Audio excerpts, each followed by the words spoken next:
Again, my name is Christopher. I'll be talking today about smartphones, social media, staying connected during emergencies. Everyone has a smartphone. Well, most people have smartphones these days. A lot of people are on social media. And really good to talk about anything, because there's so much you could talk about with those two things. But I think a lot of us recently just lived through the ice storm, the polar vortex.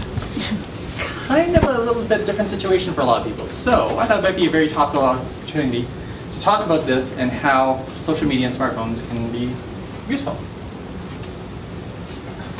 First of all, everyone loves to connect. We're all here because we're all connecting with people. This is what we do. This is why social media is so important to people. It makes us stronger together. So we use social media to stay in touch with each other, connecting in person, and a lot of it's based on our smartphones. But what happens when there's an emergency? When the lights go out, the heat shuts down, we're faced with the prospect of possibly leaving our homes. How do we stay connected? This is the time that we actually need to stay connected more than ever. We're not quite in our right state of mind, depending on the type of emergency. If it's just a power outage, not necessarily a big deal. We've got a storm when we have to evacuate. That's where things start getting a little bit more tricky. People want to know, are you okay? You want to know, are your friends okay? This is where social media can really be a big tool for you to help you. Two reasons why you want to stay connected. Your safety. You want to stay informed with what's going on around you. Apps like CBC, they have a great website. They have a app for most phone platforms. And you need to communicate to find out how your friends are doing and how you're doing. Social media, Facebook, Twitter, LinkedIn not so much, but these are great ways that we all communicate with each other. Why a smartphone? We all have them. It's always with you. You already know how to use it. There's so many ways to connect with your smartphone, and there's so many apps available for emergencies and non-emergencies that people don't even realize. One thing a lot of people don't realize is if you have Google, Google Android, Google will actually send out alerts to you in the event of emergencies. They'll tell you what the emergency is. If there is an issue that you need to evacuate, they'll give you details about that. You can do it through Google's website, they'll have the information, or also right through your smartphone. Twitter. Social media, there's a lot of aspects. Like I said, LinkedIn, Facebook, Instagram, these are all great tools. But probably one of the most important tools when it comes to emergencies is Twitter. Most news organizations have Twitter accounts. Most corporations, most government agencies, they all have Twitter accounts. Yes, some will have Facebook presences. Some of the really forward-looking ones might even have Instagram accounts, but the network is really big in their social media. So they have a lot of different portals. But Twitter is the one that seems to become the de facto for most organizations during an emergency. Hashtags. Does everyone here know what a hashtag is? Some of you do, some of you don't. Hashtag. I got you. What are hashtags? Let's do a quick talk about this. This applies to all social media, not just emergencies, if you don't know what hashtag is. Hashtags, or the little pound sign here, are used to make more social media more searchable. How does that work? If you send out a message, it can get lost in the ether on any number of topics. But if you put a hashtag directly takes your tweet and makes it searchable on that topic. So for example, as Daniel was saying, WebDnD, if you put a tweet with the words hashtag WebDnD in it, anyone who wants to know anything going on about today's events, other events, all they have to do is search for that hashtag, and all the messages from anybody out there that have written about this topic using that hashtag are now searchable. They add context to your tweets, make them easy to categorize. Anyone can write a hashtag. There's no official hashtag society saying, this is the hashtag for this event.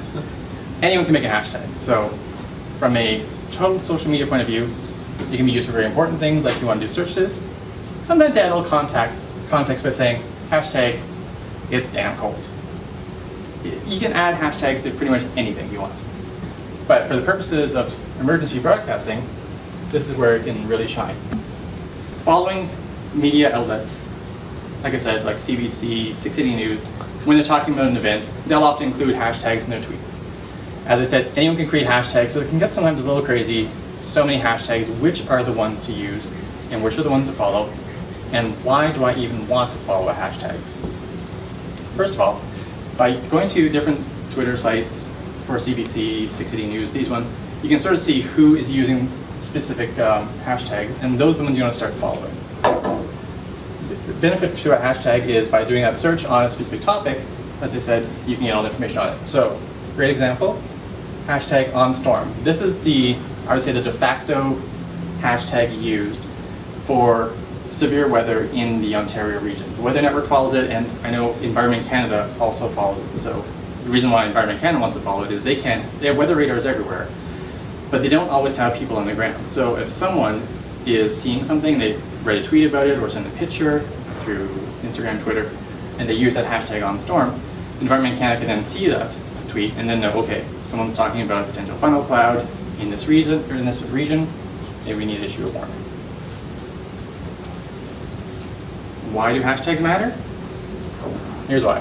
Hashtag without or tweet without a hashtag. OMG, my shed just blew away. In a severe storm, that is a possibility.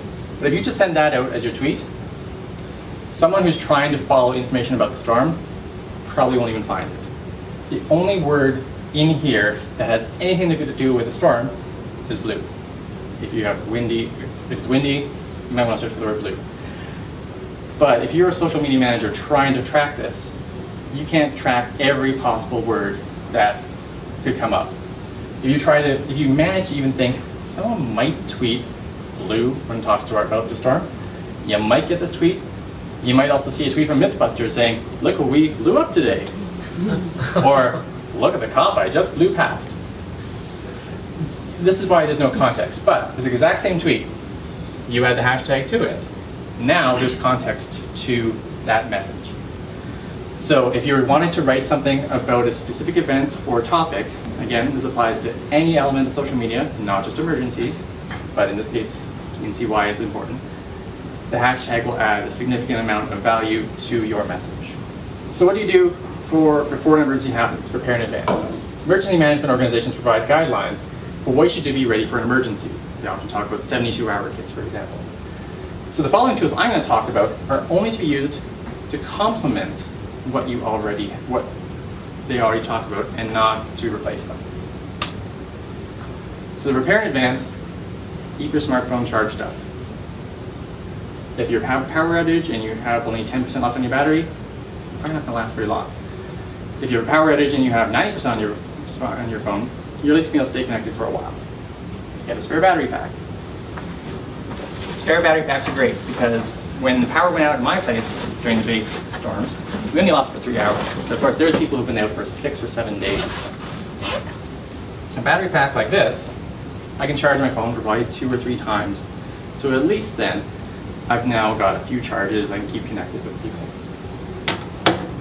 Have a way to charge your phone, or charge either your phone or to charge that battery pack.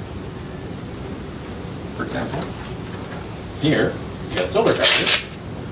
Wintertime, maybe not the most useful thing since we don't have as much sunlight, but still a good thing to have. Or you can get these crank chargers that if you do need to charge your phone during an emergency, if you're running low on power, you plug it in, spend about 5 minutes cranking it up, you probably get a couple phone calls out of it or send a few messages out. Sign up for Twitter. As I said earlier, Twitter is probably the best social media platform for contacting during an emergency. So if you don't already have one, get one. Connect the services you want. Why is Twitter so good? Its brevity requires that you have very short messages, so it's really easy to put out short messages. But also, because Twitter connects to so many different things, you may have all your friends on Facebook and not many on Twitter.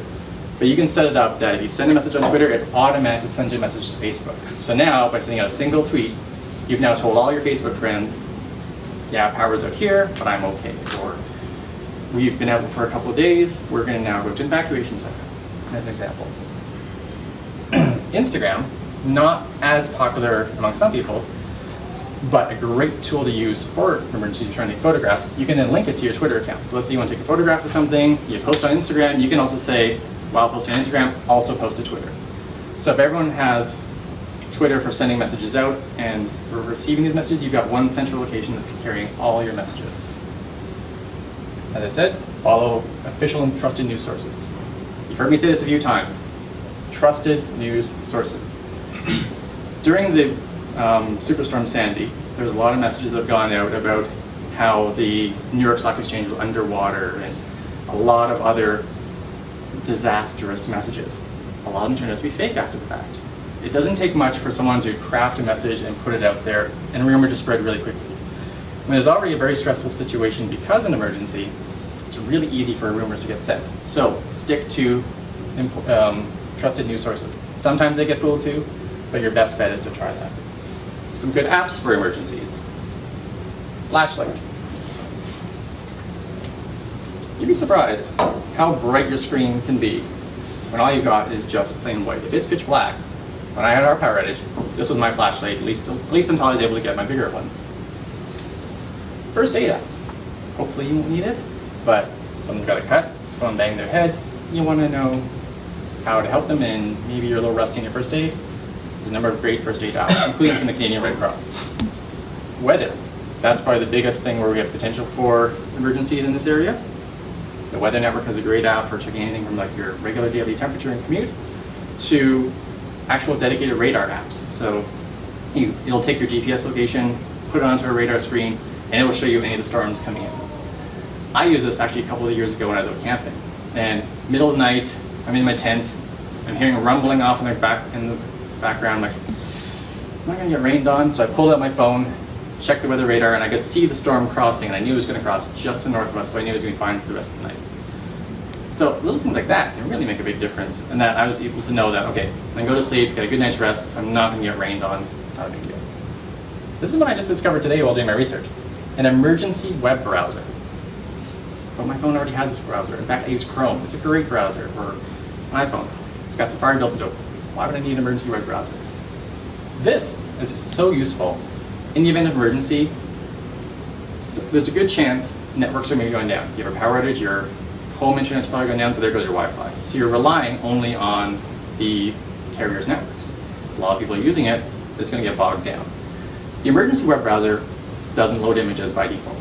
It only loads text. So if you need a quick search or go to a news website, you don't want to take the time for it to load up all the images saying the CBC logo and pictures of all the other news stories. You just want to know what's going on as quick as you can. Just the text. Fast information, easy up. And yes, some entertainment, because if it's dark, you are going to be stuck in the blackout for a little while, or really fast. So, ahead of time, load up some music, put a few videos on it, a couple of games, especially if you're out with friends or if you have kids.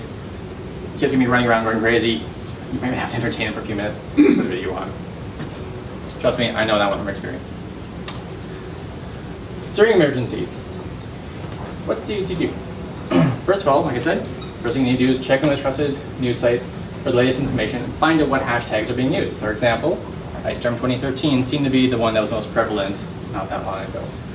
You'll get things like hashtag brr or hashtag it's cold, but those may not get you all the updates that you need. So find the ones that seem to be the most common.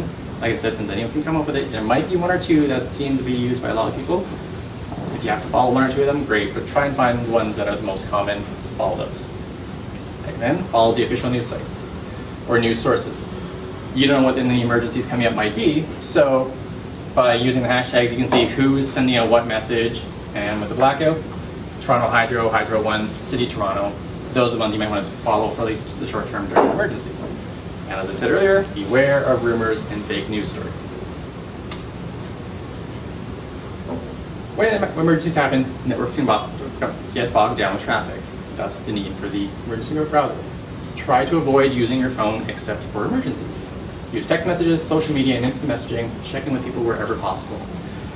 Phone networks can get really bogged down. You're trying to make a call to let people know, yeah, I'm okay, and you keep getting that busy signal. And you know you've got 10 phone calls to make. I want to call my parents, I want to call my brothers, call my friends, family, hope they're okay.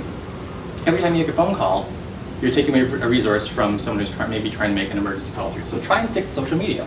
Send out your message on Twitter, send on Facebook, say, this is what we're doing, we're okay, don't worry about this. keep your smartphone topped up above 50% to conserve power. I just made this up, but to be honest. But really, it makes the most sense, and here's why. As I said earlier on, if you have your 90% charge, you're probably good for a little while. If you got power, keep your phone plugged in because you don't know what's going to happen. A storm might be going by, like, it's just a thunderstorm, no big deal, and then a tornado comes through and knocks out all your power.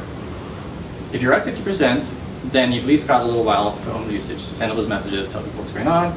Then you can also use this to top it up. Use this as much as you can. That way, once this dies, you've still probably got a good full charge on your smartphone to get through it until you can use these devices to charge that. And that, if you keep it going in that little cycle, you should be able to keep your phone running for a couple of days, probably. If you have non-urgent information to report, call it in if you think it's going to work. But email, tweet the agencies that you need to know. When I had my blackout a couple days ago, I just found the city of Burlington, where I live. I sent a message to Burlington Hydro and said, our neighborhood's got a blackout. A few minutes later, I saw a tweet from them saying, we are aware of a blackout in your region. We are going to send a crew out there. So it actually works. It also keeps phone calls from overwhelming their systems. Only if it's an emergency, but if it is an emergency, that's when you call 911. And that is why it's important to keep those phone lines free, so that when someone really does need to get through with a threat to life or property, they can make that call. Remember though, smartphones don't always work during emergencies. They're an asset, but if the network goes down, there's not much you can do then. So bear in mind that it is a tool that you can use, but just be wary of its limitations. So, to sum up, in summary, social media can be great for emergencies as long as you know how to use it. Everyone should be on Twitter because it's the most effective way to communicate a message. Prepare in advance, know what tools you have and how to use them. Keep your smartphone charged up and use it along with the guidelines set out by other agencies. Thanks, looking forward to you all, and hopefully you'll learn something new about social media in general and how it can be used for an emergency.